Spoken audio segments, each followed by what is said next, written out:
kooxda al-shabaab ayaa waxaa weerar qorshaysan oo ku bilowday gaari waxyaabaha qarxa laga soo buuxiyay oo noociisu yahay Probox waxa ay ku qaaday mid kamid ah hoteelada ugu caansan magaalada Kismaayo ee xarunta gobolka Jubbada Hoose ahna xarunta maamulka Jubbaland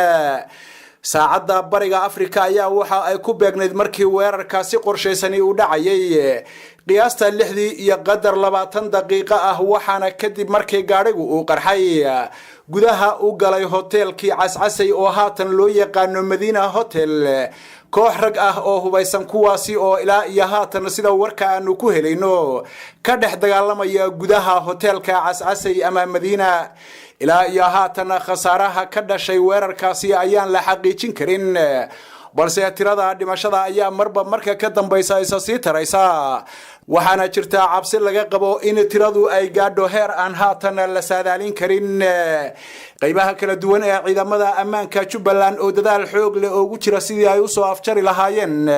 maleeshiyaadka ku jira gudaha hoteelka Madiina ama X cascasay ayaa waxa ay ku gadaaman yihiin hoteelkaasi balse waxa jirta iska caabin xoogan oo ay kala kulmayaan maleeshiyaadka kooxda al-shabaab ee ku jira hoteelkaasi sida uu noogu waramay mas'uul ka agdhow halkaasi oo aanu waraysi la yeelanay daqiiqada ka hor mas'uulku waxa uu sheegay in kooxda ku jirta gudaha hoteelka ay adeegsanayaan rasaas ka dhacaysa qoriyaha darandooriga u dhaca iyo sidoo kale bamka laga tuuro gacanta taasina waxa ay sii adkeynaysaa xaaladda iyo dadaalka ay ciidamada ammaanka Jubbaland ugu jiraan inay soo afjaraan maleeshiyaadka ku jira gudaha hoteelka cascasay ama Madiina ilaa iyo haatan dawlad goboleedka Jubbaland si rasmi ah ugama aanay hadlin halka ay xaaladdu marayso balse waxa ku dhintay weerarkaasi qorshaysnaa ee maqribnimadii maanta lagu qaaday hoteelka cascasay tiro dad ah oo ay kamid yihiin shakhsiyaad caan ah oo aan ka xusi karno allaha u naxariistay wariyihii caanka ahayd ee Hodan Naaleeye shacabka Soomaaliyeed ee ku dhaqan magaalada Kismaayo ee xarunta gobolka Jubbada Hoose ayaa habeennimadan caawa waxa ay daris la noqdeen cabsi iyo walaac u ballaaran kadib markii weerarkaasi fulinimada ah kooxda al-shabaab ay ku qaaday hoteelka X cascasay ee Madiina haatan loo yaqaano oo ay ku sugnaayeen dad shacab ah oo gabi ahaanba iyagu aan wax dambiya galabsanin kuwaasi oo khasaare ba'an uu ka soo gaaray mas'uulka aanu waraysiga la yeelanay ayaa waxa uu sheegay in isbitaalkii guud ee magaalada Kismaayo uu buux dhaafay ayna haatan xaaladdu marka ka dambaysa si adkaanayso waxaana intaasi uu ku daray in khasaaraha dhimashada iyo dhaawacu ay ka badan karaan inta haatan ay yihiin maadaama dad badan ay ku jiraan wali gudaha hoteelka X cascasay oo ay ku jiraan maleeshiyaadka kooxda al-shabaab ee ka dhex dagaalamaysa ciidamada ammaanka dawlad goboleedka Jubbaland naftirkooda ayaa waxa uu sheegay mas'uulkaasi in khasaare uu ka soo gaaray dadaalka ay ugu jiraan samata bixinta dadka ku jira gudaha hoteelka X cascasay waxaana uu sheegay inta waagu ka bariyayo in ay adag tahay in la soo afjaro maleeshiyada kooxda al-shabaab ee ku jirta gudaha hoteelka kuwaasi oo sheegay markii hoteelka ay galayeen qiyaastoodu in ay ahayd 8 shakhsi si kastaba ha ahaatee waraysiga aanu la yeelanay muwaadinka ama mas'uulka ku sugan magaalada Kismaayo ee xarunta gobolka Jubbada Hoose kana mid ah dadka ku sugan goobta ay mashaqadu ka dhacday ayaa ugu horeyntii waxaanu weydiinay bal hadda in uu nooga warramo sidii uu qarxu ku dhacay iyo waliba nooca gaarigii isqarxiyay waxaana uu ku jawaabay bismillaahi rahmaani rahiim sabaarihi maqribkii markay aan wali la aadimin laakiin adinku dhow yahay يا قرح وين أو هذي ورجع أنت عن نواشيد عن المقلي أو برجع عطا شغله أو كم حاول هاي وحكير بقول يفهم تنمتلو شركة مرايده يدرجي شو عن قصة داتي واي عملي وحنا إنه يهيب عن موني حتى لو حارنا إن لقينا من نبض قرنا تذكر مجلس السوري لا يعرف إن تقول جنود شيء يحضن أي وفيت ولا جلال haddana waxaan ogaanay hoteelka nagu degan oo tawakkal ah inuu asagana dad qaba oo nabad yahay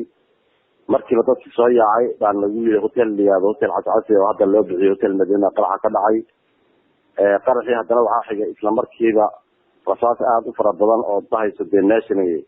laba ciidan oo xoog badan bay sar fadhiya xabadii waxay socoto waxa ku xigay bambooyin gacmaha laga tuurayay iyo maxaan ku dhacay wariyaha waaweyn ee shirkadayaasha liyaado iyo wariyaha bay keen labada dhinac la soo adeegsaday adigu dad ka soo badbaaday markii dambe noo imaaday waxay noo sheegeen meesha in rag ciidan uu galay oo dhowr ah oo gaari baraafo ku soo watay qaraxii ugu horreeyay gaarigii dambena ay ka degeen ciidankii hotelka galay meesha maxaan ku dhahay waxay galabta ka dhacay wax yar ma ahayn waan gartay bal hadda ka waran xaaladdu waase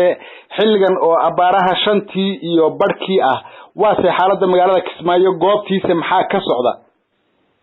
weli waxay ka socotaa xabad baan ka maqlaynaa weli gudihii hotelka sidoo hore way dhaantaa laakiin mardaas u joogtay waxaad maqlaysaa xabad aad u fara badan iyo daryaan annagiiba xataa telefoonada kuma hadli karno oo dhawaaqa rasaasta mararka qaarkood aan telefoon lagu hadli karin internetka xiriirkiisa waa iska culus yahay wallahi meesha caawa dhibaato weyn baa ka jirta waan gartay bal hadda meesha ay mashaqadu ka dhacday haddii aad dadka u sawirto Kismaayo qaybtay kaga taalaa Kismaayo markii yaqaana hotelka waa hotel caan oo la yiraahdo hotel Cascasay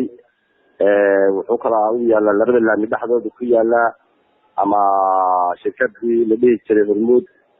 hore originalka ee xafiiskeeda ku degan xagana waxa ka saaran maxaan ku leeyahay jaamacadda Kismaayo University maxaa jira Banaadir University baa ka saaran xagga dambana waxa ka saaran hotel Tawakal iyo guriganaga waa meel caan aad loo yaqaan way waxa la yiraahdaa hotel Cascasay laakiin hadda waxa la yiraahdaa Madiina loo bixiyay intii mulkiilaha cusub loo wareegay waan gartay bal hadda khasaaraha dhimasho iyo dhaawac ee meesha ka dhacay maxaad ku tilmaami kartaa inkasta oo aan ognahay wali inaan si rasmi ah loo xaqiijin karin laakiin ogaalka maadaama aad goob jooga tahay oo madashii dhibaatadu ka socotay aad ka agdhowdahay amaba aad joogto maxaad ku tilmaami kartaa khasaaraha ka dhashay qaraxaasi wallahi mashaqada hadda waxaan ku dhigi karaa anigu meeshan caawa markay ugu yartahay 100 ruux waa ku dhimatay dhaawacuna waxaan ku dhahay isbitaalka oo buux baafiyay isbitaalka tegin waxay dhaheen meedad horle oo meeshii ciidanku ka soo saareen ciidankana waa u dhawaan waayeen oo meel kale meesha way noqon weeyay hotelkii hadda kala bar waa dumay oo waxaan ku dhahay wax yar baa ka dambaysa nimankiina xabad weli way ka socotaa oo gacmeedka ay tuurayaan iyo rasaasta ay soo ridayaan wax maxaan ku dhahay caawa khasaare aad u yareen baa ku dhacay adigu wixii maartay bari loo gaalo baa wixii walacad la siisiin karaa iyo wixii dhintayba hadda ma waxaad leedahay hotelkii Cascasay ama Madiina weli waxa ka dhacay saxaabada oo nimankii galay way ku jiraan meesha hadii ay ku jiraan meeqa lagu qiyaasi karaa tiradooda rag waxay ahaayeen sida sheegay 8 welina way ku jiraan rag maxaa ku raada soo kala galay weeyaan oo si la sheegay in badan oo hoysan sidii laga saarana way adag tahay rag u tababaran ciidanka u tababaran jirin oo hatta ciidanka lafteeda hadda caadinaya laftooda ciidankiiba hadda leeyahay maxaan ku rabaa ninka u dhawaado ee farax kaga dhafanayaan waan gartay sirdoonka iyo nabad sugidda Jubbaland dadaal dheer bay muujiyeen muddo dheer bay ka hortagayeen qaraxyadan maxaa keenay baad is leedahay qaraxan iyo dhibaatadan inta la eg ciidanka geystay in ay galaan hotel kamid ah hoteeladii ugu caansanaa magaalada Kismaayo dabacu xagee ka yimid hata meeshan liyaada Jubbaland ilaa intaan ammaan siinay muddada soo jirtay xilligii saraakiisha shaqada haysay liyaado nabad sugidda ay joogeen wax walba soo galay magaalada iyo waxa ka baxay waa la socday intii saraakiisha magaca ku lahayd meesha laga qaaday shaqada hadda waxa in naba maxaan ku rabaa amniga magaalada Kismaayo laga ogyahay ma jiro xilligii la doonaa laga baxaa xilligii doonaa la soo galaa wax amni hadda la isku halayo kuma jiraan oo labada dhinac shabaab hadda tiraado inkii maxaan ku leeyahay laftooda Jubbaland meesha hadda maxaan ku leeyahay meel ilaahay uu nabadgeliyo siiyay awal in badan soo ahaan jirtay laakiin wixii hadda ka dambeeya laga kala gelin maayo nabadgeliyo inay waan gartay ugu dambeyntii maxaad ku sifeyn kartaa xaaladda guud ee magaalada Kismaayo caawa dhimashada dhaawaca iyo dareenka ama shucuurta shacabka iyo bal xaaladda guud ee Kismaayo hadda maxaad ku sifeyn kartaa wata Kismaayo weligeed waxay maqal lahayn jirtay xamar baa qarax ka dhacay meel hebla qarax ka dhacay laakiin caawa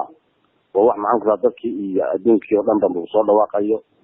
la yaaban yahay sida ciidamada hadda AMISOM nabad sugidda ama amaanka u joogta hal ciidan oo AMISOM oo xaaladda hadda soo fargelisay ma jiro waxaana sabab u ah ciidanka Jubbaland ama maxaan ku dhahay gobolka Jubbaland madaxweynaha Jubbaland in badan ku celceliyay amniga waanu sugaynaa annaga sugnay leeyahay ma jirto in badan ku celceliyay hadda laakiin naftiisa maxaan ku raadayay